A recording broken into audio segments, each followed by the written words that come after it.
Я приветствую вас, дорогие друзья, уважаемые гости и подписчики моего канала. Всем большое спасибо, что ждете нашей встречи с Костем Бондаренко по средам. Константин Петрович, приветствую вас. Здравствуйте. Здравствуйте. Большое спасибо за то, что ставите лайки. Правила эфира, она, это такая схема понятная. QR-код, который видите возле меня, возможность, если работает сервис, написать, что хотите на экране.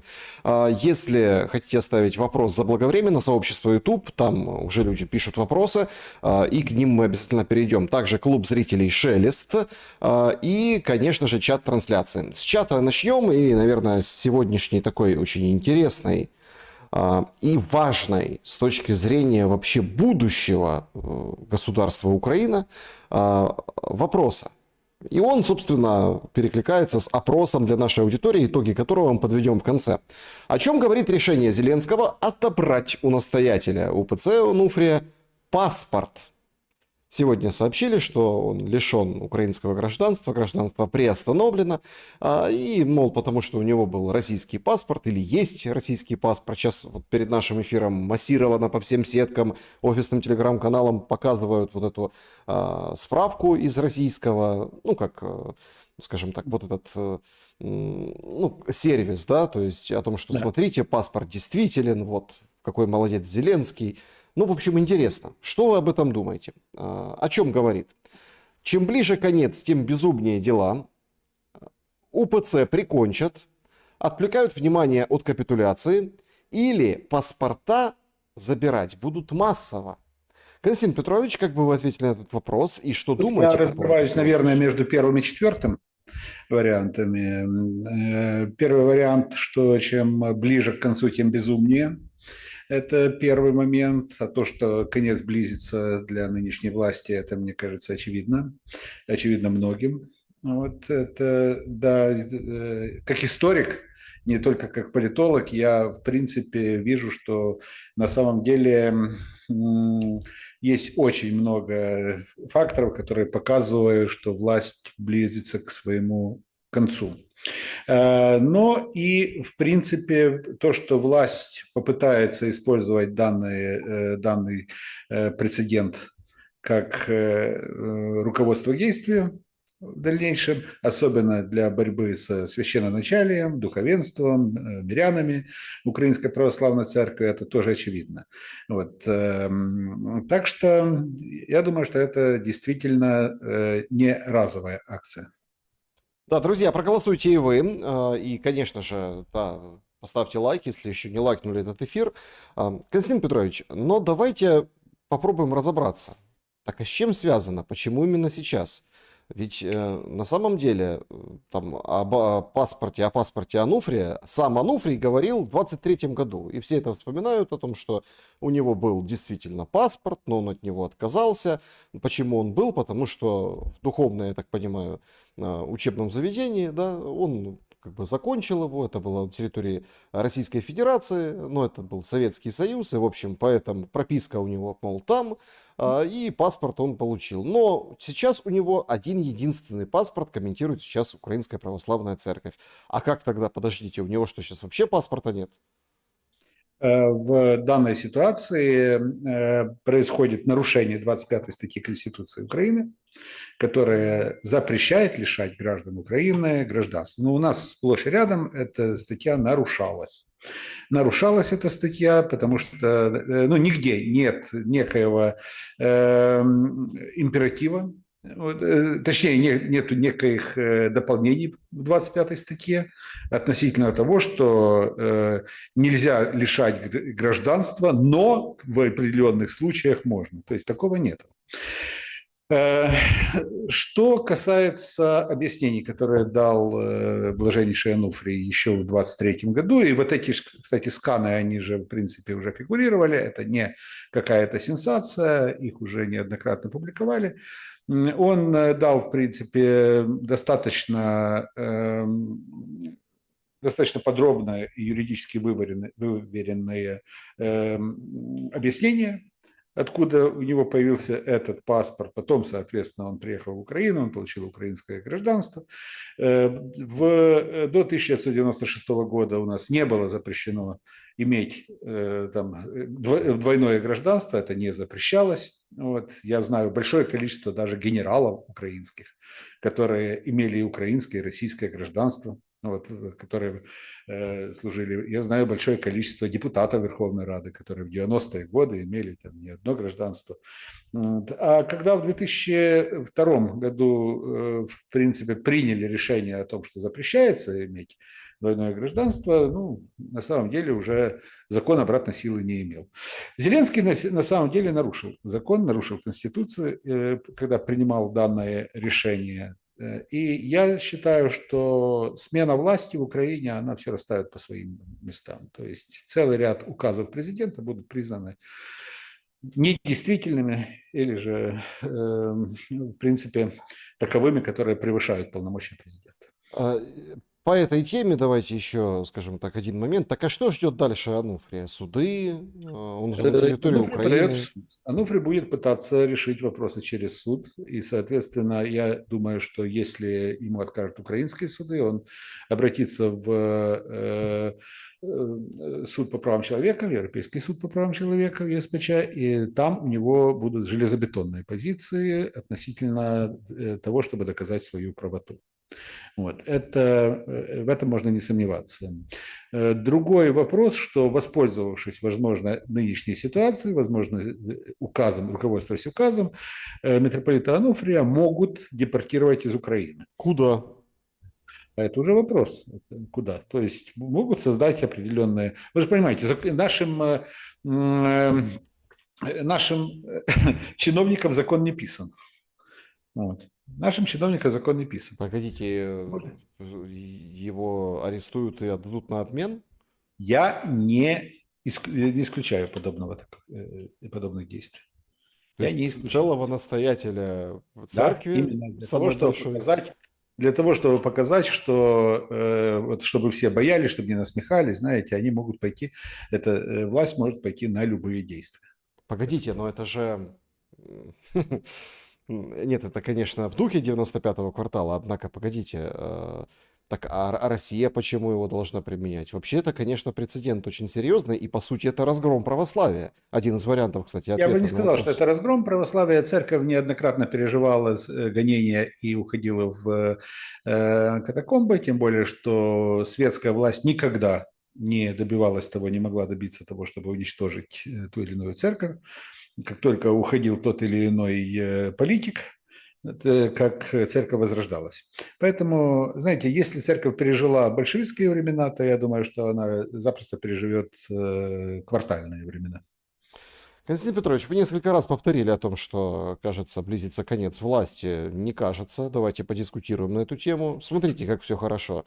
Сегодня Нью-Йорк Таймс разразился публикацией, не только Нью-Йорк Таймс, а по всем это прошло. И Бильд, и, в общем, вся западная пресса говорит о том, что все, финита ля комедия, шли поставки, те, которые еще Байден выписал, и их развернули. Да. То есть американского оружия не будет, речь идет о дальнобойных ракетах ПВО. В общем, все. И как бы довоевать осталось там до осени, ну лето довоевать фактически. Потом уже будет острейший дефицит и катастрофа. Ермак говорит, никому не верьте, верьте только мне. Вона працює, мы все работаем над этим, поэтому не переживайте. И параллельным курсом вот звучат такие, рефреном звучат такие, да, вот громогласные заголовки: США уходят из войны, из Украины. Это в том числе прямо связано с исходом Зеленского, исход США. В том числе, плюс ко всему, сейчас я думаю, что на протяжении лета будет немало интересных событий, в том числе на переговорном треке, на переговорных треках, вот, которые могут даже к августу или к началу сентября создать определенную новую ситуацию. О чем вы? Знаете, иногда говорят о том, что лето – это период отпусков. Вот, я думаю, что на самом деле это лето нас будет в том числе и радовать многими событиями, которые, я думаю, что будут приближать все-таки завершение войны. Конечно, не все будут этому радоваться, потому что приближение мира – это неизменная проблема именно для нынешней власти. Нынешняя власть – это власть, которая держится только за счет войны и которая за счет ресурса войны держится, и наступление мира – это фактически смертный приговор для нынешней власти. Ну, раз уж сказали А, говорите и Б. Пока что вообще не предвидится никаких переговоров, они в клинче. Переговоры нет, смотрите, переговоры ведутся сейчас, например, между Россией и Соединенными Штатами на уровне разного рода рабочих групп. Вот. Более того, есть определенные данные, которые говорят о том, что мы там услышим обнадеживающие новости уже на следующей неделе. Вот. Так что будем держать кулаки, не будем загадывать. Заинтриговали, Константин Петрович, Не, заинтриговали. я не хочу уподобляться некоторым провидцам, там, которые так, говорят, что вот я знаю, что 30 декабря там точно полетит самолет какой-то, там приземлится и там наступит мир после этого. Нет, этого я точно не знаю. Я просто по определенным разговорам, которые я слышу в кулуарах, по определенным беседам с дипломатами, например, мне часто приходится с ними беседовать, с политиками. Вот, режим санкций, которые ввели против меня, не запрещает пить кофе там с интересными людьми. Вот, он показывает, что на самом деле процесс идет. Процесс идет, хоть он не имеет своего отражения в средствах массовой информации, в официальных документах. Ну, в общем, получается, что фраза Ермака «мы работаем» это означает, что вообще все плохо. Нет, он работает, но дело в том, что Ермак работает, у него есть своя работа, своя линия. Он работает сейчас над перезагрузкой правительства. Вот. Перезагрузка правительства приведет, понятное дело, к новым возможностям и созданию новых там, мини-коалиций внутри Верховной Рады. Вот. Он хочет сделать Верховную Раду еще более управляемой.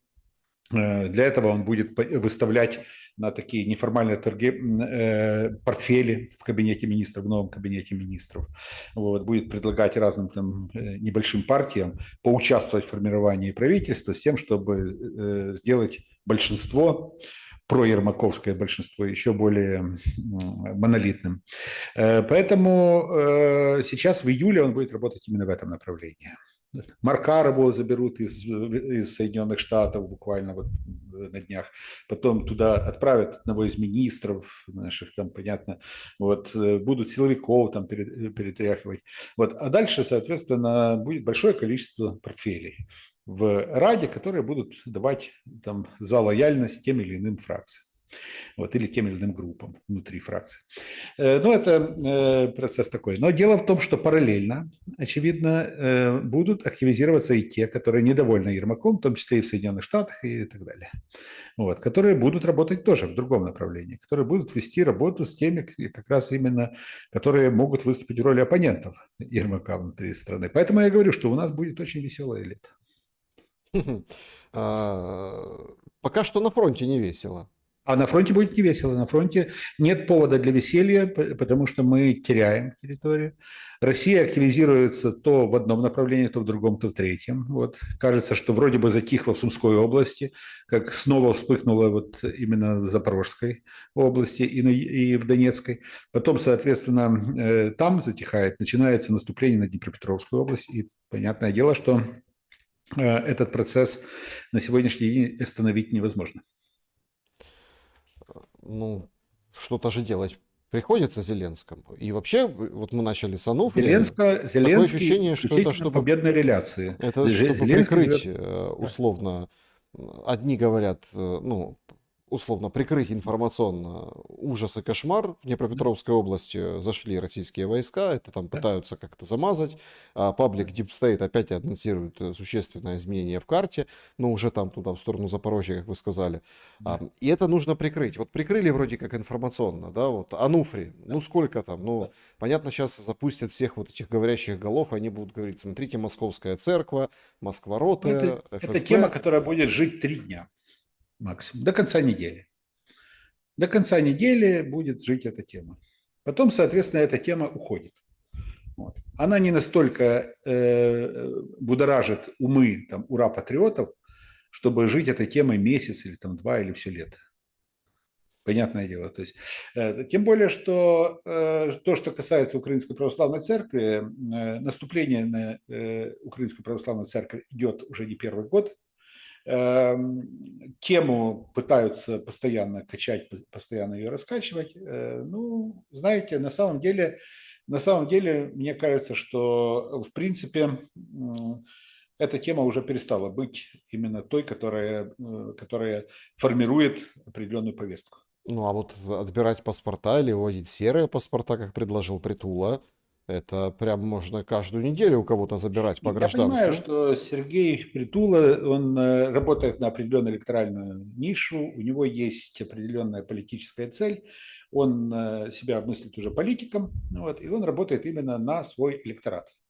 Да, его электорату это нравится, подобного рода заявления. Но это не значит, что он подходит именно с государственнических позиций. Он, знаете, как говорится, есть такое расхожее выражение, что чем политик от государственного деятеля отличается. Политик думает о предстоящих выборах, вот, а государственный деятель о судьбе страны и государства. Вот. Так вот, в данной ситуации Сергей Притула действует как политик. Он думает о предстоящих выборах и о своем электорате, и о своей электоральной нише. Константин Петрович, Зеленский, вот давайте обсудим с вами вот это виток очередной напряженности между Россией и Азербайджаном. Зеленский звонит Алиеву. Да. Причем так Очень даже так. благодарит его за то, что тот Алиев поддерживает территориальную целостность. Причем интересно, что сегодня он позвонил Сиси, руководителю Египта. Египет тоже поддерживает территориальную целостность, потому что за это его Все благодарил поддерживают Зеленский. территориальную целостность. Понимаете, в чем Все дело? поддерживают территориальную целостность, но, конечно же, никто не скажет, что мы выступаем против вашей территориальной целостности. Да, поддерживаем вашу территориальную целостность, но докажите, что эта территория ваша. Интересен Вот. другой Да. момент. Подождите, ну давайте так. Сегодня и Песков, и Захарова говорят, что подливают масло в огонь Киев, и чуть ли не Киев, вот, собственно, да, притягивают за уши к этому скандалу. Есть ли там рука Киева? Я бы абсолютно не согласился. Ну, это слишком комплиментарно в адрес Киева. Я не думаю, что у Киева есть столько рычагов влияния, чтобы повлиять на Ильхама Гейдаровича Алиева. Вот. Ильхам Алиев искушенный политик, он уже не один год находится в кресле президента, он более 50 раз встречался с Владимиром Путиным, неоднократно бывал в Москве, он закончил МГИМО в свое время и так далее. То есть это человек, у которого есть своя история отношений с Россией. Понятное дело, что у Ильхама Алиева, кроме всего прочего, есть очень тесные отношения с некоторыми западными государствами.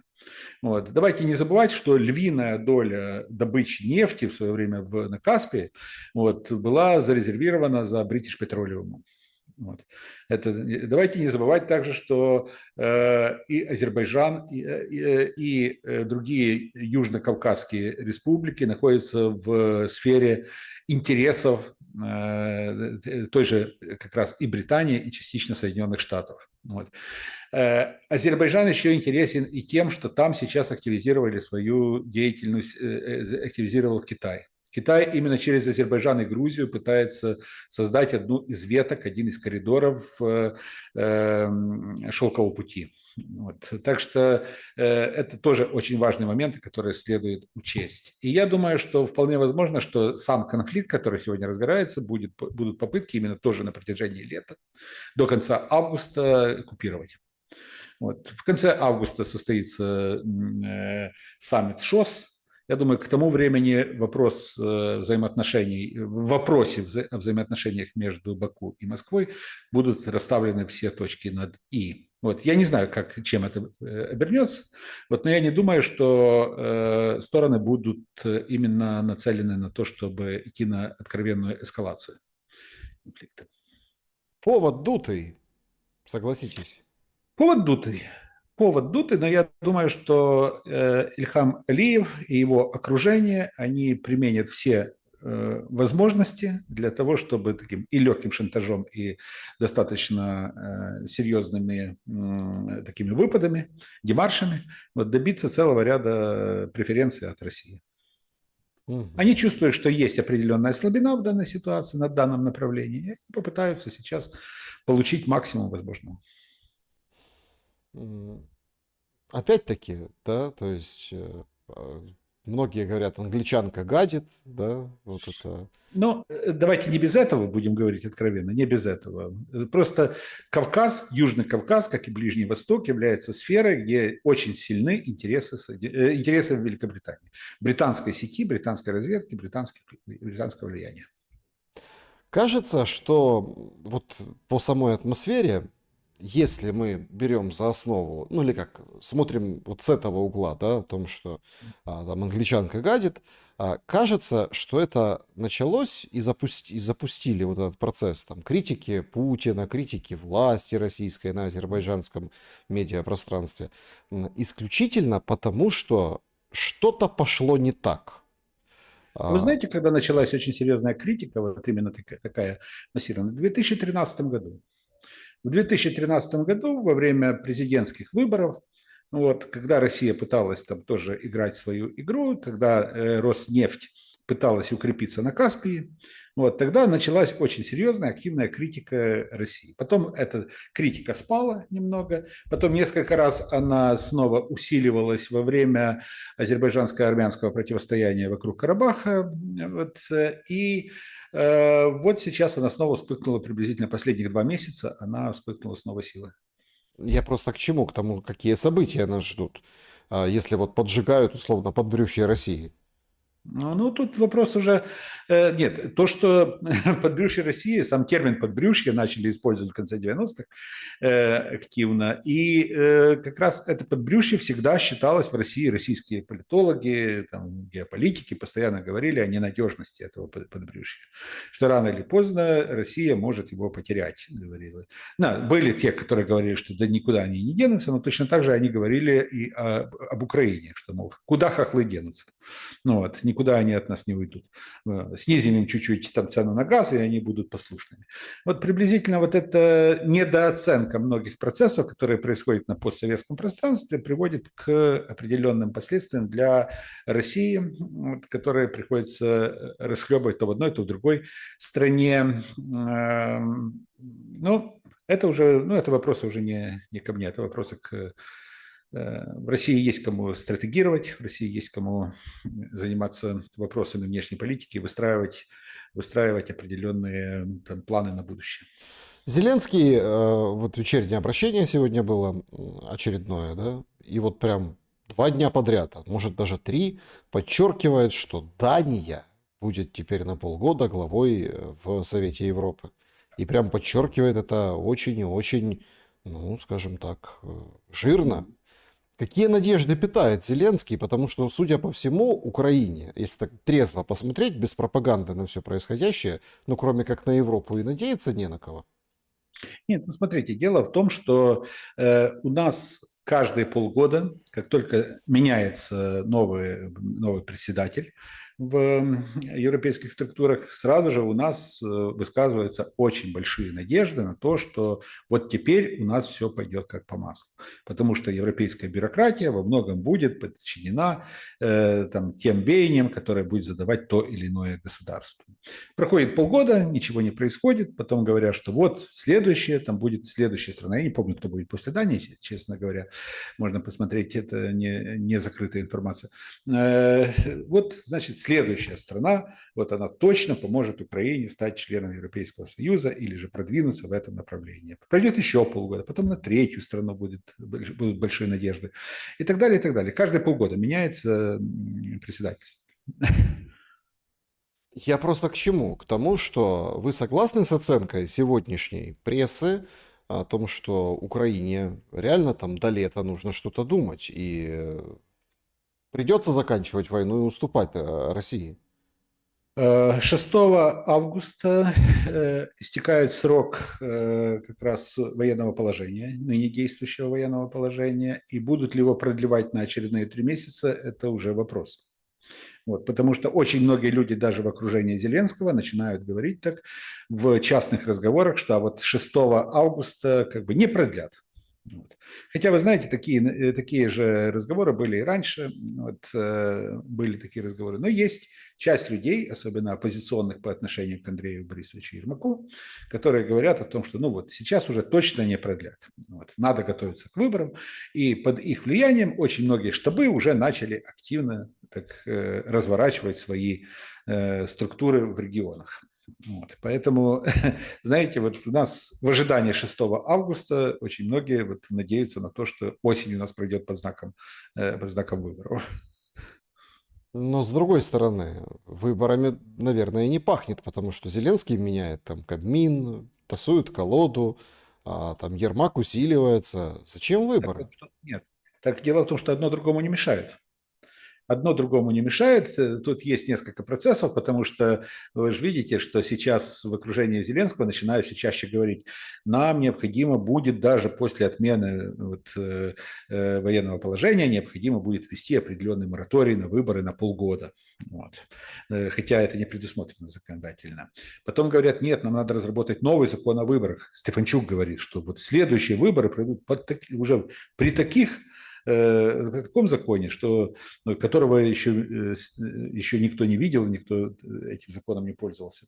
Но смотрите, во-первых, сразу же после отмены военного положения поднимется вопрос о президентских выборах.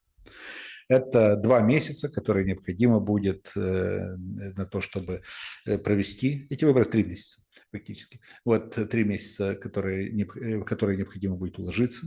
После этого вот, только где-то к концу года можно будет объявлять парламентские выборы. 2 месяца, опять же, на начало 26 года, а до этого времени необходимо будет жить с парламентом. Именно для этого можно и переформатировать парламент с тем, чтобы он был не парламентом Владимира Зеленского, а парламентом Андрея Ермака. Сейчас вообще, конечно, происходит страшное. На Житомирской трассе приходит оттуда много Да. видео, и, в общем, 2 взрыва произошло. Речь идет о предприятии некоем промышленном. Уже всех предупредили, это село Березина. И там, в общем, все закройте окна, потому что дымит страшно. 2 взрыва таких лютейших, много там есть пострадавшие. Вроде как пока 2 погибших. Это прям люди, которые заправка, дорога, то есть это все фигурирует. Причин не называют, потому что там, вроде как воздушной тревоги не было, дроны не летели, но что-то произошло. Вообще вот эта техногенная история, она, вот такой характер войны. Кажется, что где тонко, там и рвется. Так оно и есть. На самом деле вот в условиях войны техногенные катастрофы, они могут происходить в самое неожиданное время, без каких-то видимых там прилетов, без каких-то видимых атак, вследствие то ли диверсии, то ли неосторожного обращения, там, то ли каких-то климатических моментов. Но в целом, вот действительно, вы правы, где тонко там рвется. И это будет, в принципе, достаточно часто, к сожалению, мы будем это наблюдать в разных концах страны, потому что действительно есть большое количество моментов, которые показывают, что работа идет, очень часто ведется без соблюдения определенных мер предосторожности, вот, потому что необходимо действовать в экстремальных условиях, и о каких-то там моментах, связанных с дополнительной защитой, речь не идет. Понимаете, в чем дело? Когда выбит профессиональный класс, вообще класс профессионалов, людей, которые там инженеры, механики, какие-то более-менее рукастые, которые понимают, как устроено, если, допустим, речь идет о заправке, допустим, да, как устроена технологически заправка, или предприятие, какая там линейка, всех производственников выбивают. Очень странно ведет себя страна. Был такой тренд, что давайте вот этих мужиков заменим женщинами. Но сейчас же тренд пошел в другую сторону. Сейчас этих женщин активно, вот прям активно, я вижу прям несколько вот этих пропагандистских интервью, прям продвигают тему, что женщина на войне это нормально, женщины будут служить, они там лучше вообще стреляют, они вообще молодцы, а это не только писари в штабах, в штабах. Как вам кажется, Зеленский прибегнет к женской мобилизации или он готовится отползать и, ну, условно, понижать возраст и призывать женщин не будет? Понимаете, на складах в Украине заготовлено большое количество форм для женщин, в том числе для беременных женщин. Вот. Их презентовали, были презентации как раз именно формы, как выглядит форма для беременной женщины, которая служит вот в армии. Вот, вы можете погуглить, это есть, это не фейки, это реальная картина, реальная ситуация сегодняшнего дня. Но вот так, я думаю, что это дает ответ на вопросы. Внутренне власть готова к подобного рода шагу. Вопрос только в том, когда они воплотят это в жизнь. И воплотят ли. То есть, получается, власть не боится никаких народных возмущений и протестов? А Уже. власть увидела, что уже 3 года, в принципе, никто не возмущается особо. То есть возмущаются на кухнях.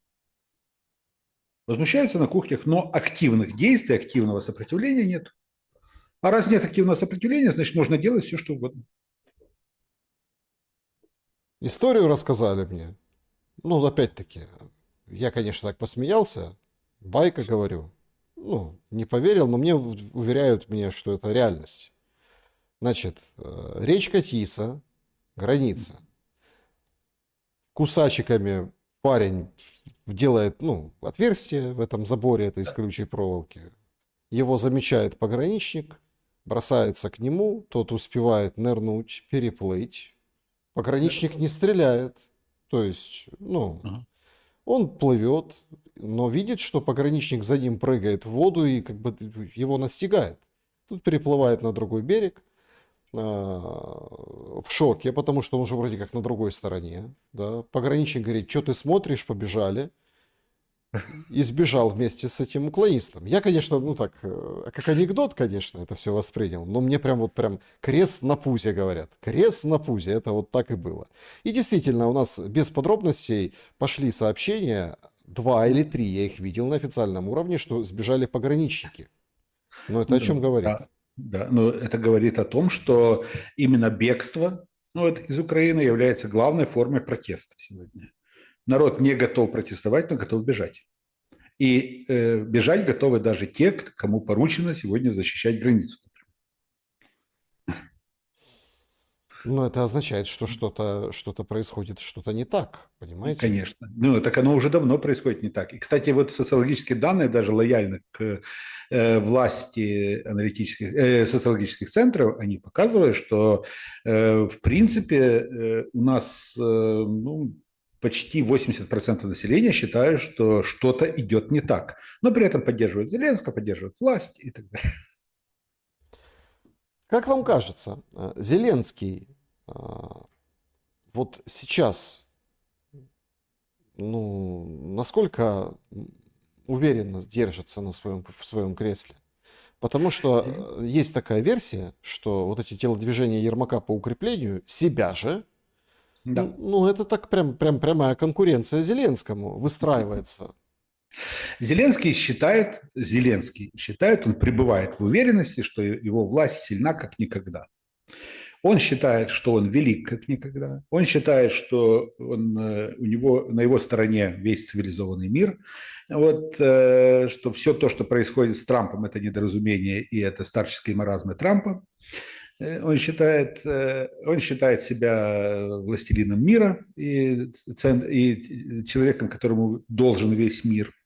Но мне кажется, что так не считает Ермак, который понимает, что необходимо укреплять собственные позиции, а не позиции своего шефа.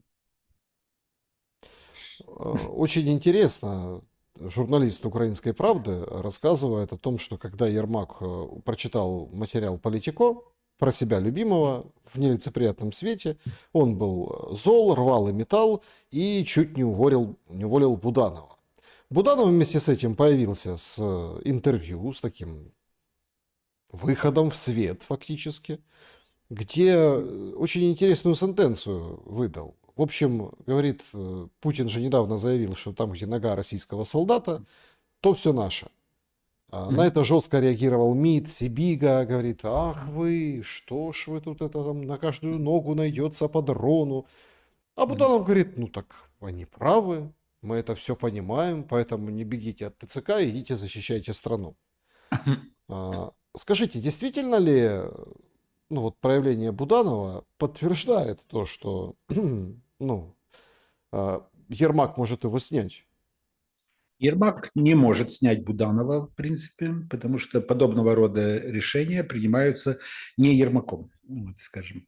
Более того, что подобного рода решения необходимо согласовывать с Западом и западными кураторами, в частности, с Соединенными Штатами. Вот. Если бы не было этого необходимости согласования, если бы не было бы неформальных обязательств Украины перед Соединенными Штатами, то Ермак уже давно бы настоял на снятии Буданова. Вот. Тем более, что Буданов формально подчиняется министру обороны, формально. Вот. У нас же Главное управление разведки – Министерство обороны. Вот. И, соответственно, ну и плюс ко всему, давайте не будем забывать, что у Буданова сегодня формально третий или второй рейтинг в стране, если верить социологическим данным. Я не особо верю социологическим данным, но даже вот если смотреть на медиа-активности, то Буданов достаточно активен. И снять его сегодня – это сразу же создать определенную проблему в электоральном плане на будущее. Интересно, что вовсю люди прогнозируют, что следующий президент Украины будет военный. Вы разделяете эту точку зрения? Нет, не разделяю, потому что сразу же после окончания войны, сразу же фактически поменяется повестка дня. Если бы выборы происходили в ближайшее воскресенье, да, был бы военный.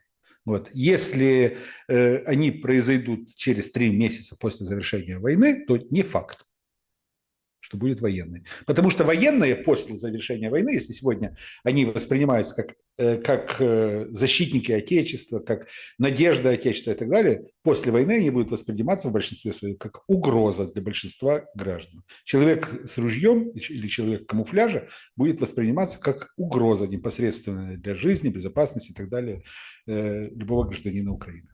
Что вы думаете об идее на фоне, ну, сегодня за Чернышова, вице-премьера, внесли залог 120 миллионов? Причем это впервые в истории Украины, это уникальная история. Ну вот как там, допустим, с главы церкви у него забирают украинский паспорт, да, это прямо, это просто нечто. Так вот, сегодня у нас появился первый зам премьер-министра, там, третьего человека в государстве, под залогом. Под залогом он ходит. Это только в Украине возможно. Это просто что-то неимоверное.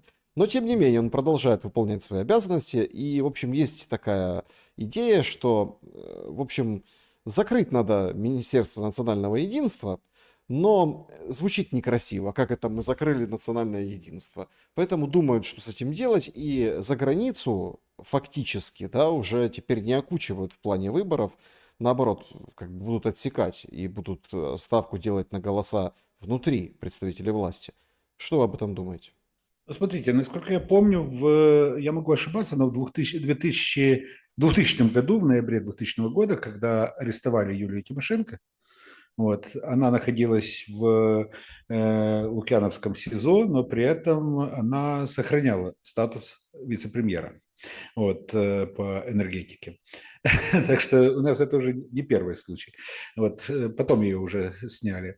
А так, ну, видите, это какое у нас какое демократическое общество, что у нас любой вице-премьер может и сидеть в тюрьме и управлять там, теми или иными профильными направлениями. Так а что с В украинцами? Румынии был такой политический деятель Ливио Драгне, если не ошибаюсь, его звали, один из лидеров социал-демократической партии Румынии. Когда-то он был, если не ошибаюсь, премьер-министром Румынии даже. Потом его посадили, и он, сидя в тюрьме, вот, назначил, вот уже сидя в тюрьме, из тюрьмы назначил 3 премьер-министров. Вот. Все знали, что это ставленник Ливио Драгни. Вот. Ну, а он находился в это время в тюрьме. Так что нет ничего удивительного. Так закроют Министерство национального единства? А оно, знаете, когда-то Министерство семьи, молодежи и спорта, вот, Леонид Данилович Кучма, который хотел, в принципе, вообще ликвидировать комитет молодежи и спорта, объединить его с Министерством социальной политики. Ну, считал, что ну, зачем этот комитет, давайте объединим. Но Людмила Николаевна попросила для своей подруги Валентины Довженко создать министерство. Он сказал, хорошо, создадим министерство, вот, ну, чтобы не спорить. Создали министерство, которое сами министры потом называли Министерство два притопа, три прихлопа. Ну, вот в данной ситуации вот это Министерство национального единства, это тоже Министерство два прихлопа, три притопа. Его А, можно абсолютно, абсолютно нормально закрыть, и никто ничего не почувствует, никто ничего не... Кроме сотрудников этого министерства. Очень интересно выглядит информация, но опять-таки, да, тут есть нюансы. Все понесли, что целый ряд банков и, ну, в общем, российских, плюс, скажем так, компании выведены из-под санкций. Это не совсем точная формулировка, то есть там это уже разбирался в этом. Нет, не выведены из-под санкций. Санкции как бы действуют на эти банки, на эти компании, но вот конкретные действия эти банки российские теперь могут проводить. Речь идет прежде всего о там, ядерной энергетике и там, прочих сопутствующих транзакциях и так далее. Но выглядит, ну, то есть если это ходит как утка, крякает как утка, то есть это фактически послабление, это фактически Ослабление, да, снятие да, да, да, санкций. ослабление. Интересный шаг от Трампа и как бы абсолютная, ну такая пощечина вот этим всем усилиям и восклицанием с Банковой, что давайте давить санкциями агрессора. Мы с вами неоднократно говорили о том, что у Соединенных Штатов существуют свои интересы, национальные интересы. И Трампа избрали как президента Соединенных Штатов, а не президента Украины. Вот. Трамп не просыпается по утрам со словами, что я сделал для Украины. Трамп в первую очередь мыслит, ну, понятное дело, как эгоцентрист, эгоцентрик. Он мыслит вопросами своего собственного политического будущего. Вот, многие говорят, что его главная цель – это получить Нобелевскую премию. Ну, я думаю, что, кроме всего прочего, у него есть еще цель – это получить там свое изображение на горе Рашмар. Так вот, вот это первое. Второй момент. Он как бизнесмен, он умеет взвешивать все выгоды, которые ему дает то или иное действие. И он понимает, что наличие России с ее большими ресурсами и с ее большим арктическим побережьем, с ее ядерным потенциалом, как мирным, так и военным ядерным потенциалом, с ее газовыми запасами и прочее, оно является достаточно серьезным подспорьем для того, чтобы получить определенные выгоды в экономическом, политическом, геополитическом, военном плане. Вот, и он не понимает, почему он должен бросать все в топку войны, если можно зарабатывать деньги. Он не думает о том, чтобы помочь Путину. Он вообще, как это подают некоторые наши горе-аналитики. Вот. Он не действует как агент Краснов, как говорят некоторые. Вот. Он действует именно как президент Трамп, который руководствуется вопросами прагматизма, выгоды, меркантилизма и так далее. Вот эти российско-американские отношения недавно комментировал Лукашенко. Лукашенко, который опирался на приезд Келлога. В общем, так получается, что без Беларуси мирное урегулирование не светит, и это было внятно донесено Келлогу во время визита. Но Лукашенко продолжает. 16 человек еще выпустил. Говорит, милую всех, пожалуйста. Интересно, как бы, как сочетаются эти два процесса. Видимо, сочетаются как-то прямо, ну то есть прямым образом. пошли на уступки Соединенным Штатам, те передали условия, то есть идет посреднический, в том числе, возможно, разговоры через Беларусь, а Лукашенко направо и налево отпускает вот этих врагов своего режима, и вот как Тихановский, муж Тихановской, они быстренько кучкуются, поднимают, там, собирают сборы на удар по лукашизму, как они говорят. Комично выглядит очень. Мы приедем к вам, пригласи Тихановского с командой. Мол, вот это вот все. Какой-то очень неочевидный процесс. Что за ним стоит? Смотрите, я не буду утверждать, что я очень хорошо разбираюсь в белорусской политике. Вот, не буду утверждать. Могу только сказать ту информацию, которая как бы была для меня доступна, вот, инсайдерская информация. В окружении Лукашенко есть ряд людей, у которых есть отношения с семьей Трампа. Мгм. Неформальные дружеские отношения. В частности, речь идет о близкой к Лукашенко Наталье Петкевич, которая длительное время жила в Соединенных Штатах, это его бывшая пресс-секретарь, потом она была первым заместителем главы администрации, сейчас вот в мае месяце назначена вице-премьером правительства, если я не ошибаюсь. Вот, так что касается ее, то насколько вот мне приходилось слышать, во время, когда она с мужем вот находились в Соединенных Штатах, ее муж постоянный представитель Беларуси при Организации Объединенных Наций, вот тогда сложились очень дружеские отношения с окружением Трампа, с семьей Трампа, и, соответственно, многие вопросы вот неформально решаются именно на этом направлении. Я еще раз повторюсь, не буду претендовать на истину последней инстанции, но вот такие как бы такие инсайды приходилось слышать. И это объясняет, почему сейчас роль Беларуси резко возросла. Почему Келлог приезжает в Беларусь, почему некоторые щепетильные моменты даже Россия решает через Беларусь, не только через Дмитриева, не только через Ушакова, но и по белорусскому направлению. Так что я думаю, что иногда неформальные отношения играют более важную роль, чем формализированные подходы. Ну, очень интересно, ввиду этого дальнейшая динамика переговоров. Ведь все-таки Макрон вчера Путину позвонил неожиданно, Да, но дрогнул. мы не знаем на самом деле результат этого. Мы знаем только Нет, почему не знаем общую. результат? И мы Знаем знаем, результат. Макрон рассказал о том, что, ну или там люди, которые знакомы с ситуацией, изданию рассказали о том, что он потом сообщил Зеленскому, что, да, мол, Вова, Путин не согласен на прекращение огня. да. Не, ну это я понимаю. Мы не знаем, в принципе, сами детали. В деталях кроется дьявол. Макрон был последним из европейских лидеров, кто звонил Путину перед вторжением в Украину. Путин ему сообщил о том, что вторжение все-таки будет. Путин ему об этом сказал, это сам Макрон подтверждал. И Путин якобы тоже со слов Макрона сказал, что у нас было хорошее общение, вот, и я надеюсь, что оно все-таки рано или поздно возобновится. Это со слов Макрона, якобы Путин ему сказал непосредственно перед 24 февраля 2022 года. Вот. Ну так, а Так сейчас к что чему этот звонок?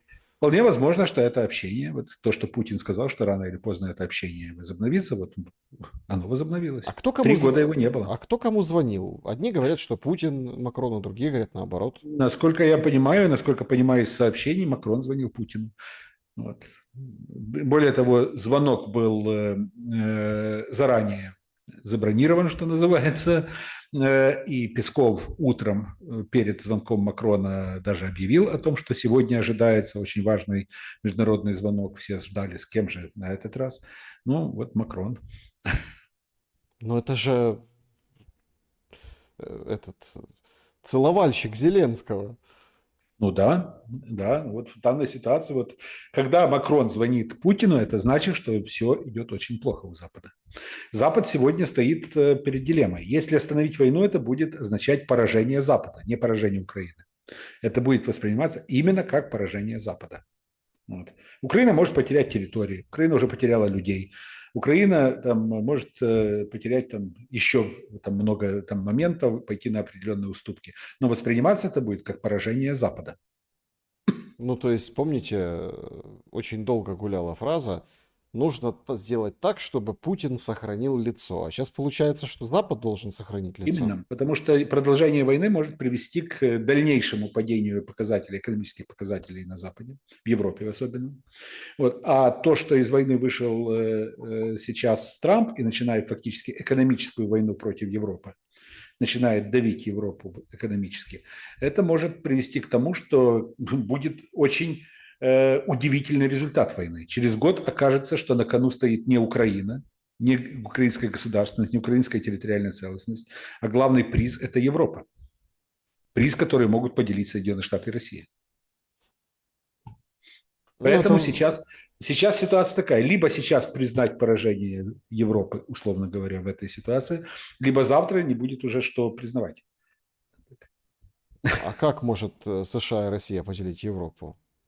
Через газовые проблемы, через создание разного рода торговых домов, которые в результате просто обяжут Европу капитулировать, через провоцирование внутренней нестабильности в ключевых государствах, смену правительства и так далее, через провоцирование разного рода протестных настроений внутри Европы, через провоцирование внутри европейских конфликтов между государствами и через провоцирование кризиса брюссельских элит и так далее. То есть есть очень много разного рода вариантов, которые могут привести к тому, что Европа попросту сдастся и скажет: хорошо, давайте так, ваши условия, вот мы согласны на ваши условия, только перестаньте нас тут кошмарить.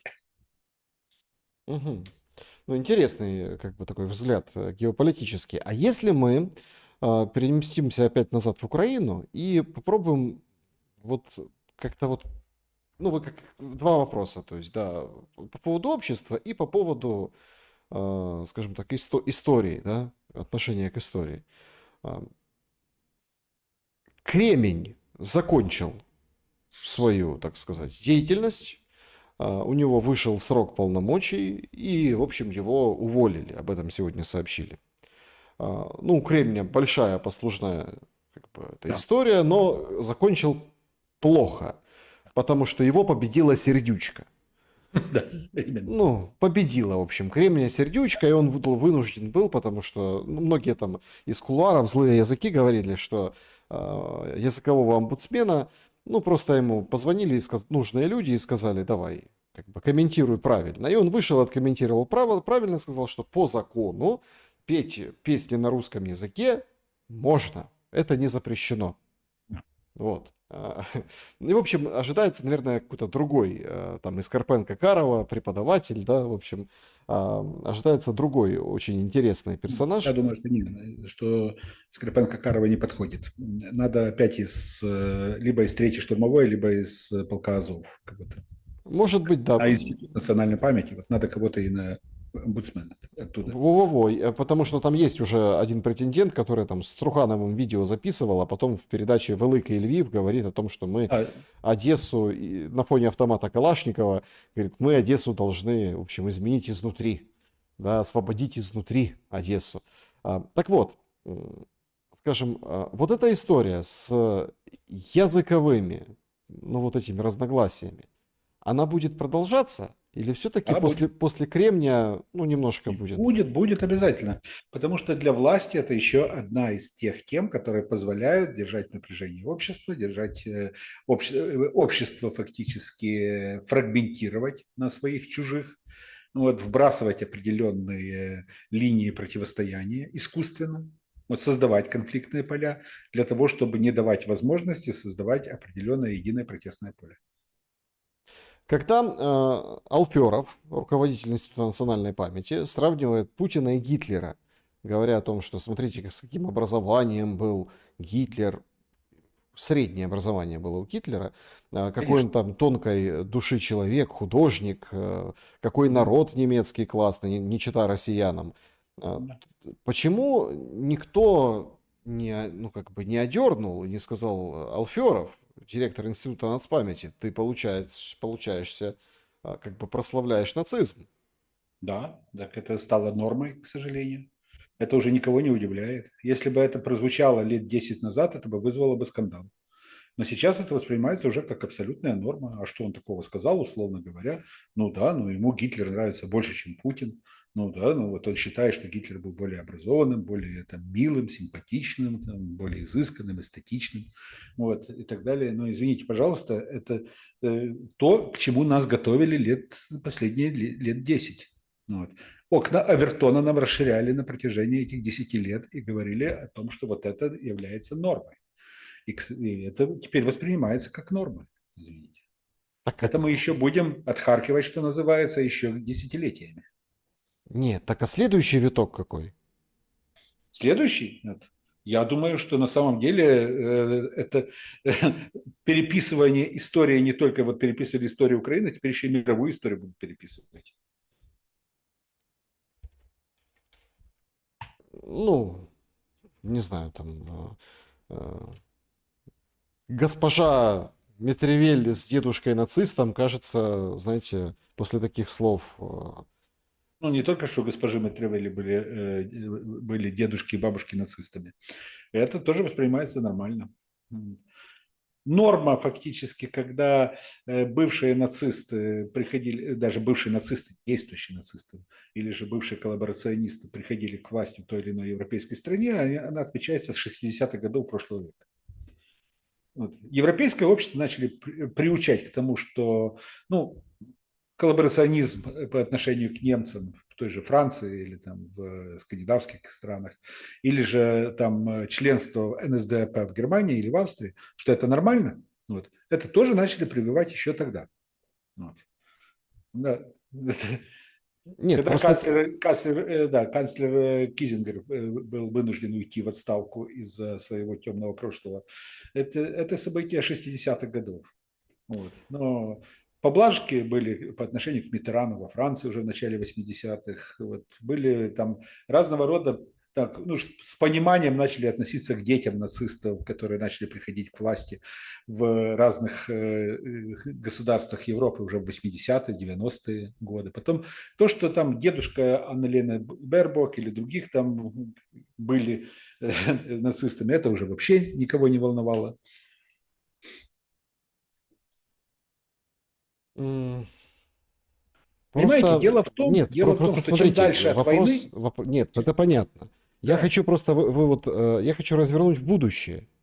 Ну, то да. есть, следующий же виток, ну, вот, например, давайте так, вот начинают отбирать паспорта, да? Притула предлагает серые паспорта, Безуглая с ним согласна. Это прям прирастает, простите, пожалуйста, в общественную дискуссию.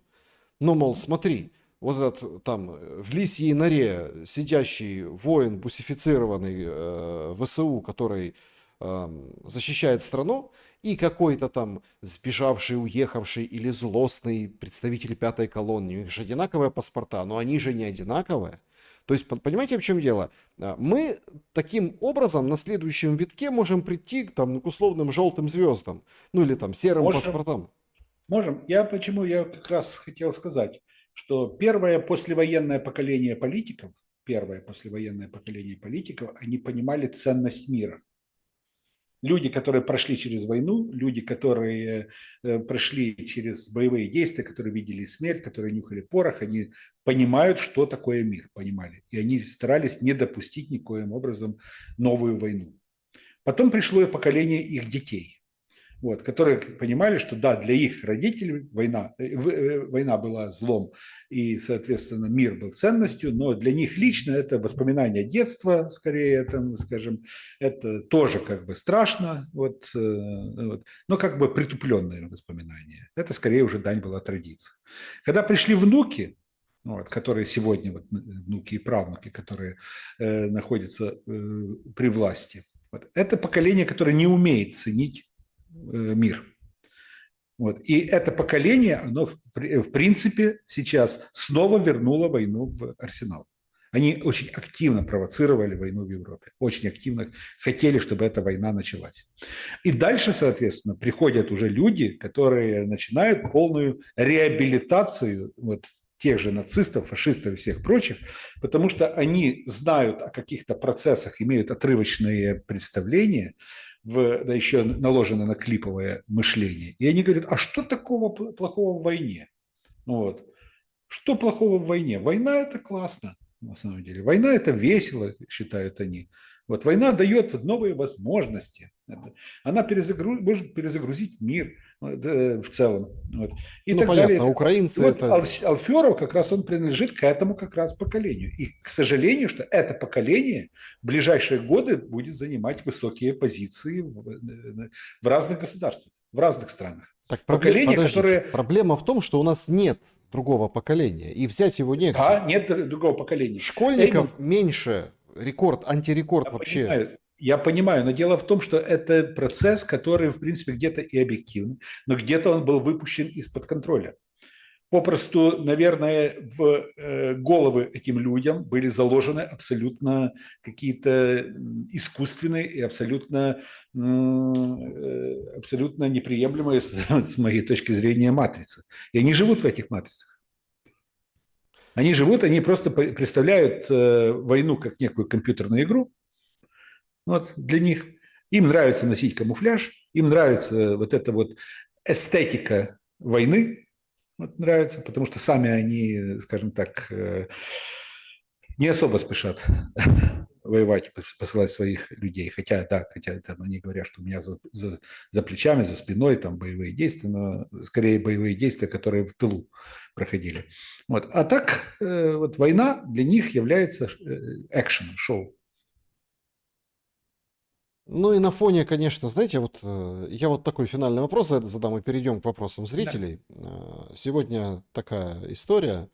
В общем, Марьяна Безуглая, которую я упоминал, народный депутат Украины, говорит теперь, что США не наш союзник, а Трамп помогает двигаться России к Днепру и Сумам.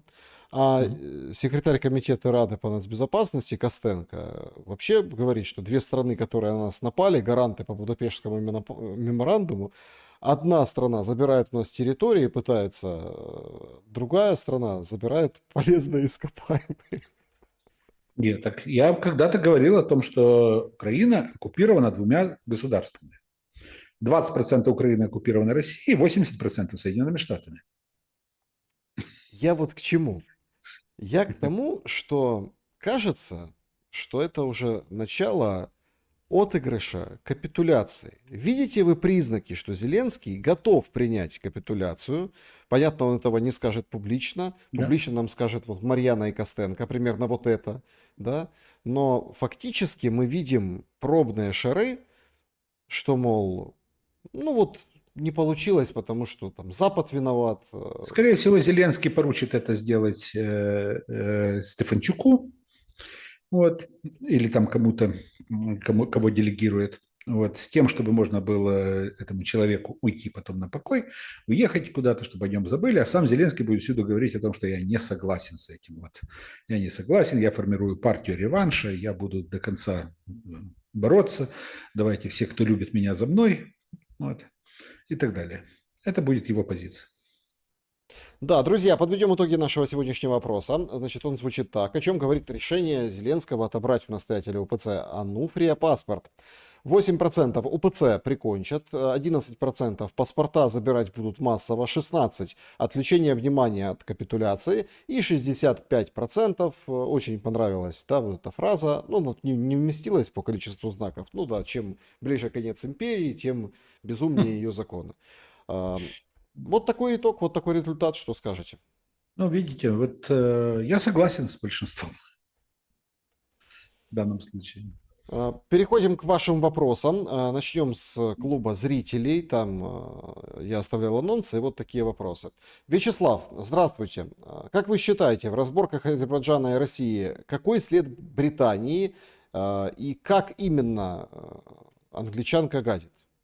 Мы частично как раз сегодня уже коснулись этой темы, я не буду ее развивать слишком глубоко, но влияние Британии на каспийские вопросы, на вопросы Каспия и Южного Кавказа достаточно велико. Вот. Это, в принципе, прогнозировалось, что где-то в южном подбрюшье России, так называемом, может начаться некие проблемы для России. Вот они как бы начались в Азербайджане. И не факт, что они закончатся исключительно только Азербайджаном. Андрей, добрый вечер. Вопрос к обоим участникам диалога, Бондаренко и Шелесту. Знают ли они экономиста Михаила Хазина и что думают о его аналитике и прогнозам? С чем согласны? Сообщите, с чем не согласны. В данной ситуации Михаила Хазина, я, правда, его лет 5, наверное, не смотрел его прогнозы. Вот когда-то в свое время было много материалов, которые приходилось читать, но сказать о том, что сейчас я за ним слежу, за его деятельностью, я бы не сказал о его прогнозах. Я знаю много других экономистов, в том числе российских, не только европейских и так далее, чьи прогнозы я смотрю. Как-то в последнее время господина Хазина я не особо.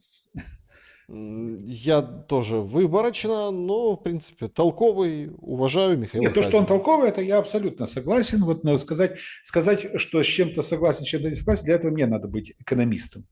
Вот. Я воспринимаю экономическую информацию, иногда я просто воспринимаю там в сопоставлении с другими выводами экономистов. Понятное дело, что без экономики, без понимания экономики, экономических процессов невозможно прогнозировать будущее политики. Вот. Но, опять же, сказать, что у меня есть собственное там несогласие с Хазиным, я бы не говорил, потому тем более, что я, как я уже говорил, в последнее время как-то упустил из вида. Ну да, не читал, но осуждаю. Я не осуждаю, и мне кажется... Я тоже, опять же, осуждать не могу, но вот широкий спектр экономистов, как тех, которые ориентированы, скажем, на официальную позицию Кремля, так и оппозиционных, типа иноземцев и так далее, я воспринимаю там, просто сопоставляю, просто принимаю к сведению. Я все-таки где-то тоже склоняюсь к версии. Ну, в общем, Хазин пророчит вот уже этой осенью бадабум экономический, мировой. Ну, не он один. Не он один, да. Да, но тут, что мне кажется, что этот бадабум как раз-таки будет очень хорошим поводом вообще остановить войну. Кто-то скажет временно на несколько лет, пока все будут пытаться оклыгать от этого финансового ужаса. Но я думаю, что это будет не несколько лет, это будет навсегда. Потому что, ну, это мне, по крайней мере, видится этот прогноз рациональным. Я видел много прогнозов сейчас относительно того, что осень для России будет едва ли не там, катастрофической, то есть апокалиптические прогнозы, но мне кажется, что сейчас это преждевременно. Нет, я поясню, здесь не о России речь идет, здесь речь идет о мире. Мир не сможет тянуть вот эту войну в Украине и будут ее заканчивать.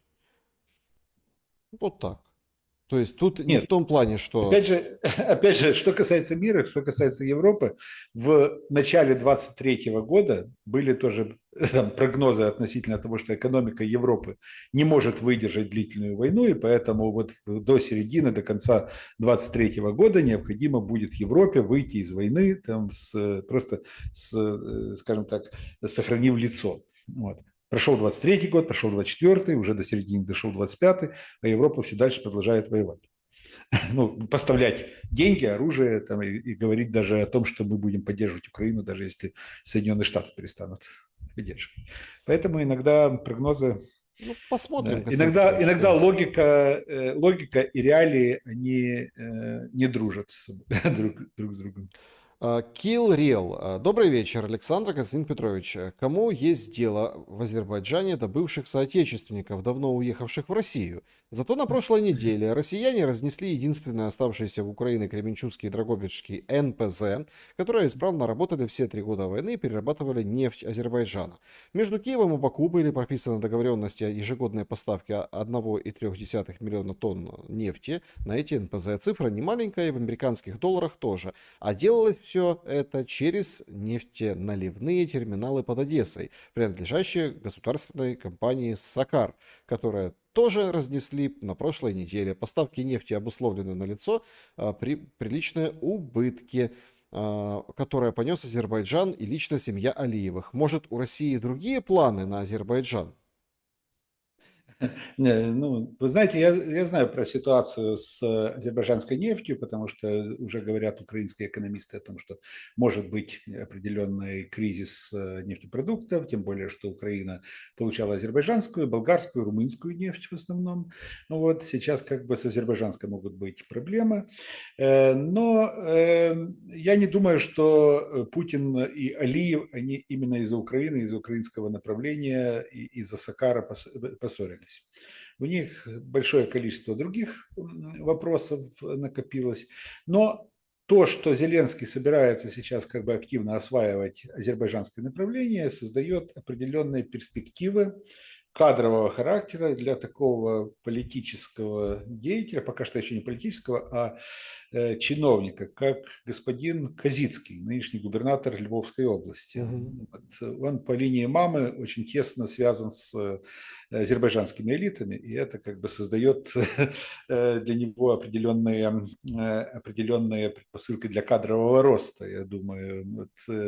А по линии отца вообще он там интегрирован в европейские разные газовые энергетические альянсы. Так что, ну, может выстрелить сейчас новое кадровое лицо, скажем, новый кадр во Мгм. власти в Украине. Алексей, все политики преступно молчат про захваченных в плен в Курской области солдат ВСУ. А как теперь вызволить из тюрем более 200 человек, которых осудили по статье терроризм? Получается, солдаты не знали, что они не имели права туда заходить, и они не являлись комбатантами по международному праву. Это ударило по патриотизму народа, кто смог сквозь пелену цензуры увидеть всю эту страшную ситуацию. Очевидно, что вопрос этих пленных как раз будет обсуждаться не во время переговоров, которые будут проходить между Украиной и Россией. Речь там будет идти только о тех пленных, которые попали в плен на территории там, Украины. Вот, а вот те, которые попали в плен в Курской области, их судьба, скорее всего, будет решаться уже в ходе переговоров с новым руководством Украины после завершения войны. И после того, как действия нынешней власти в Курской области получат свою юридическую оценку непосредственно в Украине. Виталий, добрый вечер. Александр Константин Петрович. Вопрос. На днях были найдены сброшенные авиационные топливные баки в Каспийском море под подозрение Ирана на участие в израильских бомбардировках Тегерана попал Азербайджан. Кто с кем на самом деле разбирается посредством конфликта Москвы и Баку? Заранее спасибо. Ну нет, я думаю, что вряд ли это является темой разборок. Вот подобного рода моменты для начала должны пройти через определенную экспертизу, через определенное свидетельствование со стороны экспертов, принятие там разного рода комиссиями, а только потом становиться яблоком раздора. А пока что это все на уровне таком, что мы что-то нашли, что может где-то в дальнейшем там, указывать на какие-то компрометирующие данные. Эпик фейл. Добрый вечер. Активизировался Мураев. А кто в него вложился? Не фальшстарт ли это? Где остальные оппозиционные оппозиционеры? Мне кажется, что Евгений Владимирович вот на тот уровень активизации, который есть там, ну, скажем откровенно, недостаточно такой активный, там появился в Ютубе, появился еще где-то в информационном поле. Для этого уровня даже вкладываться не надо. Думаю, что собственных средств для этого у него хватит. Мгм. А где оппозиционные оппозиционеры? Что? Еще раз? Где оппозиционные оппозиционеры? Оппозиционные оппозиционеры в России, они уже давно перессорились между собой, знаете, как обычно в условиях эмиграции.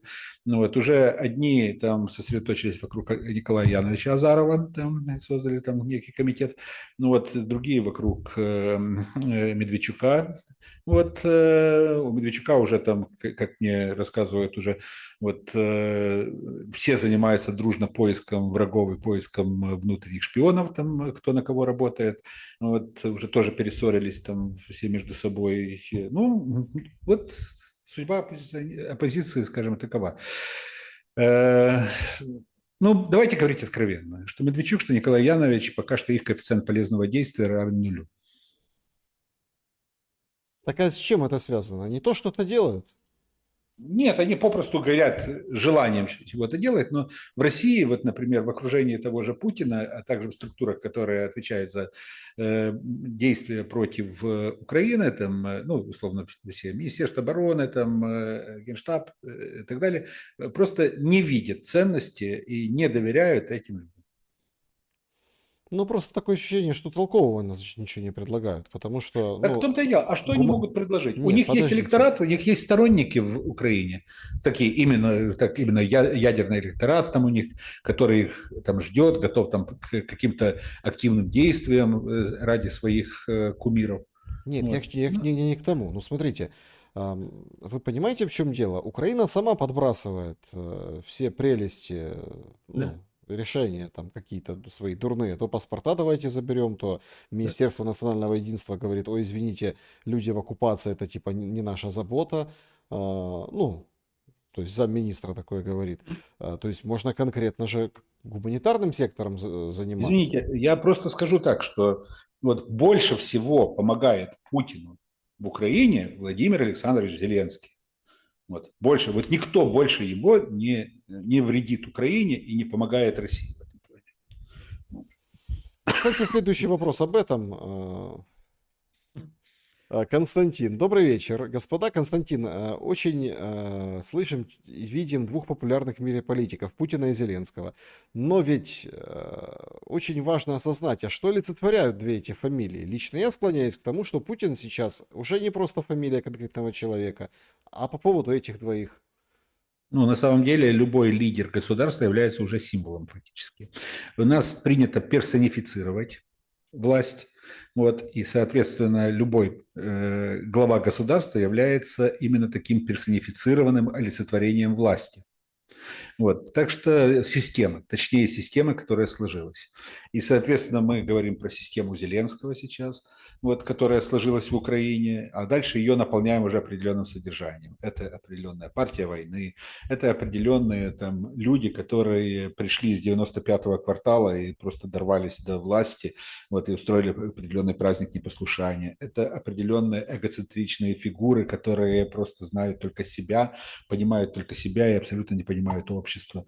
И если мы говорим Путин, мы понимаем ту систему, которая сложилась в России. Мы не говорим про конкретного гражданина Путина Владимира Владимировича, вот, мы говорим про систему, которая олицетворяет Путина. Со всеми этими там башнями Кремля, как это принято в России говорить, со всей структурой, вертикалью власти, сформировавшейся за 25 лет и так далее. То есть вот это мы говорим про коллективного Мгм. Путина. Точно так же мы говорим про Трампа, точно так же мы говорим про других. Когда мы говорим про этих людей, мы уже не говорим про фигуру, вот, мы говорим про систему, которая складывается вокруг. Два вопроса от Славы. Кто на данный момент выигрывает по очкам, антитрамповская коалиция или Трамп и его друзья? И второй, Россия готова еще раз сделать ставку на Тимошенко, а Юлия Владимировна готова? Юлия Владимировна готова. Вот Россия, я не думаю, что готова делать ставку второй раз, делать ставку на на тот же Ту же сектор. лошадь, да. Да. Вот, ну, не будем так, Юлия Владимировна. Вот. Что касается России, кстати, у России пока что так нету очевидных фаворитов, на которых они готовы были бы сделать ставку в Украине. Вот если бы завтра, условно, образуется вакуум власти, если завтра, значит, там Путину говорят, вы знаете, все сбежали, Вот нету никого, вот ставьте кого-то. Вот. А у него некого ставить, по большому счету. Либо дискредитированные, которые сидят там в Москве, вот, либо же те, кому он не доверяет, которые сидят в Киеве. Это такой вот момент. Что касается первого вопроса, напомните. Антитрамповская коалиция. Сейчас антитрамповская коалиция все-таки чуть-чуть, но все-таки выходит вперед. Но, как говорится, финал будет где-то ближе к Так осени. подождите, а Осенью. почему? Прекрасный же А смотрите, законопроект, красивый приняли, били вот понимаю, этот. да. Да, Нормально все, но все. дело в том, что Трамп, вот последний саммит НАТО показал, что вот Трамп, кроме красивых дифирамбов, вот, ничего и такого вот именно показного заигрывания с ним, ничего не выиграл, вот реально. Так что ему попросту устроили красивую овацию, как в свое время Зеленскому устраивали, но при этом он не смог продавить свои интересы. Так, значит, продолжаем. Кстати, я скажу только, что антитрамповская коалиция поняла, что с Трампом лучший способ борьбы с Трампом – это не идти с ним на конфронтацию, вот, а просто говорить то, что он хочет слышать, и делать свое дело.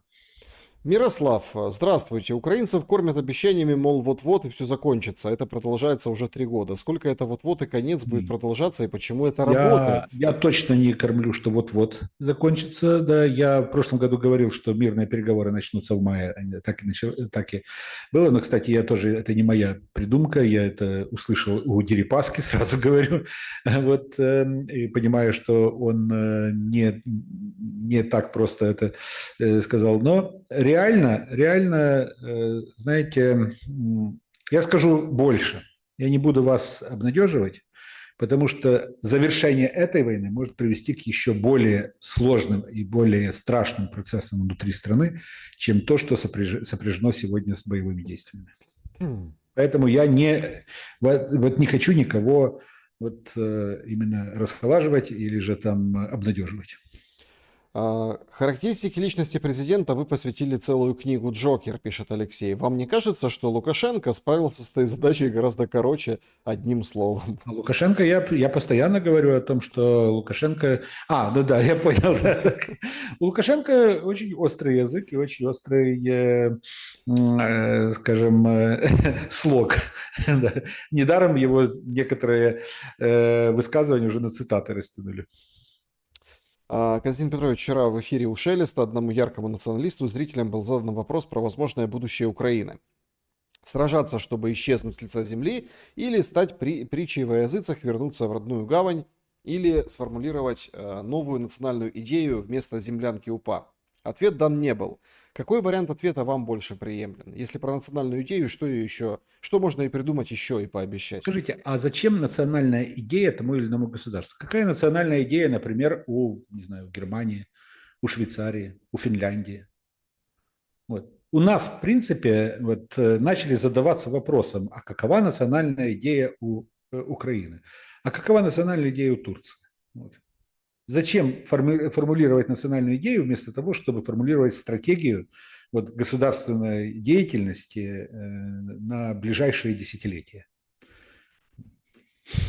Демьян, как по мнению Константина Петровича, процент людей в Украине владеет официальной мовой, не суржиком? Слышал цифру 10-15%. Это правда? Ну, вы знаете, дело в том, что вот моя сестра, учительница украинского языка, ей приходится постоянно переучиваться, условно, ехать на курсы, потому что новые нововведения. Я, например, нынешнім новоязом не владею. Я добре володію українською мовою, це моя рідна мова, я з дитинства нею володів и так далее, но реально я абсолютно не понимаю многих нововведений. Оказывается, что то, чему меня учили, это неправильно. Это неправильный язык, оказывается. И предлагают сегодня какой-то абсолютно архаичный, абсолютно не украинский язык. Зачем? Ну, я не знаю. Это тоже, мне кажется, определенный эксперимент над обществом. Александр. Привить новую историю, новый язык и так далее, новые общественные общественные отношения. Да. Александр, Константин Петрович, разделяете ли вы высказывание о том, что те, кто мало или недостаточно читают, у того куриные мозги? У многочитающих мозги слона. Это все выражение в кавычках. Как изменить емкость мозга, не путать с весом? Обречены ли мало или недостаточно читающие на бедность, печаль и угнетение? Спасибо за ответ. Нет, я думаю, что должен быть сбалансированный подход вот, между потреблением текста в печатном виде и визуальном виде. Тогда развиваются оба полушария мозга. А так, если кто-то сосредотачивается исключительно только на сериалах, рилсах и так далее, а кто-то на чтении книг, то спорить, кто из них, у кого из них будущее, есть будущее, ну, как-то не особо корректно. Это два разных подхода к потреблению информации. Уважаемый Александр, ну что вы как? Ну, посмотрите на Зеленского. Ну, посмотрите на Зеленского. И не уподобляйтесь. Ну, какого объема мозга, там, ну, имеется в виду в плане чтения, в этой формулировке, есть такое выражение, вы вообще говорите? Нет, он, конечно, фотографируется с книжками и в очках, но это когда там эстетский арсенал, выставка. В 1924 году в Советском Союзе был популярен анекдот, что после смерти Ленина решили провести, ну, консилиум врачей собрали, решили, что делать с мозгом Ленина. Решили мозг Ленина пересадить Рыкову, который возглавлял Совнарком после Ленина. Вот, во-первых, Рыков поумнеет, а во-вторых, мозг хорошо заспиртуется. Сергей задает вопрос, переходим в чат трансляции. Как относитесь к словам главы Верховной Рады Стефанчука? Для будущих выборов на Украине будет разрабатываться специальное законодательство, которое будет противоречить Конституции? Нет, ну, это Стефанчук сказал, что будет противоречить Конституции? Нет, я просто слышал слова Стефанчука, но про противоречие Конституции я не слышал. Вот. Но, в принципе, у нас же Конституция на паузе, поэтому и сколько будет эта пауза длиться, это непонятно. Значит, такой злой вопрос от пользователя. Получается, что нацистских детей надо было мочить? А почему нацистских детей надо было мочить? Ну, раз вот они повылазили и сейчас руководят странами. Нет, дети нацистов уже давно отошли как раз именно. Дети нацистов тоже пережили войну и тоже помнили войну, и как раз они как раз понимали, что вот бомбардировки Гамбурга, Дрездена или там руины Берлина – это не лучшее зрелище для детской психики. Вот. Потери родителей тоже это не лучшие, значит, эмоции в детстве. Они понимали тоже еще ценность мира. А вот что касается вот тех людей, которые начали воспринимать войну как абсолютно приемлемый способ решения конфликтных ситуаций, вот, как продолжение политики иными средствами, ну вот это то поколение, которое как раз именно войну не видело. Владимир Снис, Константин Петрович, как вы считаете, нужна ли люстрация во власти людей, предки которых были связаны с УПА?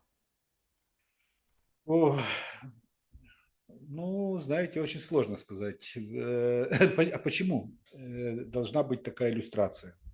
Вот. Виктор Медведчук, сын члена Организации украинских националистов. Вот. Ну, это не помешало ему стать кумом Путина. Я так скажу. Нет, на самом деле, вы же понимаете, что сама по себе иллюстрация, вот я вообще не воспринимаю это термин, это явление, вот как иллюстрацию. Вот. Это механизм, который является достаточно субъективным, и под который можно подвести очень многих людей, которые абсолютно невиновны. Мгм. Светлана Демина, добрый вечер. Чем ближе к победе, в кавычках, тем меньше влияния Британии на Украину, как вы думаете? Нет, Спасибо и всего нет, хорошего. нет, влияние остается достаточно серьезным, особенно на уровне элит. Если я говорю об оккупации со стороны Соединенных Штатов, я имею в виду ресурсы Украины, а вот что касается именно элиты, элита находится под влиянием как раз именно британских структур, особенно британских спецслужб. И я не думаю, что с 1 октября, когда господин Мур передаст полномочия в Ми-6 госпоже Метревелли, вот, что что-то очень сильно поменяется. Мгм. Таня, почему после визита Ермака в США не отменили помощь Украины? Не отменили? Отменили. Отменили? Нет, ну на самом деле сам визит Ермака был крайне провальным, и это признают даже в офисе президента. Вот. Мои источники в офисе президента говорят о том, что был очень серьезный разбор полетов, и Андрей Борисович выглядел бледно после этого визита. Юрий Просвет. Вопрос. Будет ли амнистия за военные преступления после окончания конфликта? Я вот сомневаюсь, например. Я вот тоже сомневаюсь, но все будет зависеть от власти, которая будет в то время в Украине. Не в России, в Украине. В Украине. Да, друзья, всем большое спасибо. Ну вот давайте еще такой вопрос. Александр, хочу спросить Бондаренко. Не кажется ли вам, что Зеля и Ермак согласились на условия России и им дали условия, что их не тронут, а сейчас они готовят почву для отхода? Ну, пока что у меня нету таких данных и нету даже видимого ощущения того, что им уже дали такие гарантии. Вот. Ну, пока у Зеленского, знаете, как у Гитлера была надежда на Венка, вот, что придет Венк и все-таки освободит Берлин, и будет новый перелом в войне. Вот. А у Зеленского такие же надежды на Британию и Францию, и Германию, что они помогут. Что они помогут, и вот они переломят ситуацию. Да, друзья, всем большое спасибо, что посмотрели наш эфир. Нас больше 25 тысяч онлайн. Поставьте, пожалуйста, лайк. Константин Петрович, благодарю вас за ваше время и ваши мысли. Спасибо и вам, и до новых встреч. Да, друзья, благодарю всех за внимание. Значит, шум у нас по воскресеньям, вторникам и пятницам. Ну вот пока так, да. Хотя, если честно, мне очень отрадно, что вы ждете прямые эфиры в чате, спрашиваете, интересуетесь. Действительно, сегодня, вот знаете, каждый день преподносят такие умопомрачительные вещи. Но, знаете как, будем немножко не надоедать друг другу. А вот ваши лайки всегда полезны. Подписывайтесь, берегите себя и друг друга. Всем добра и света. Увидимся.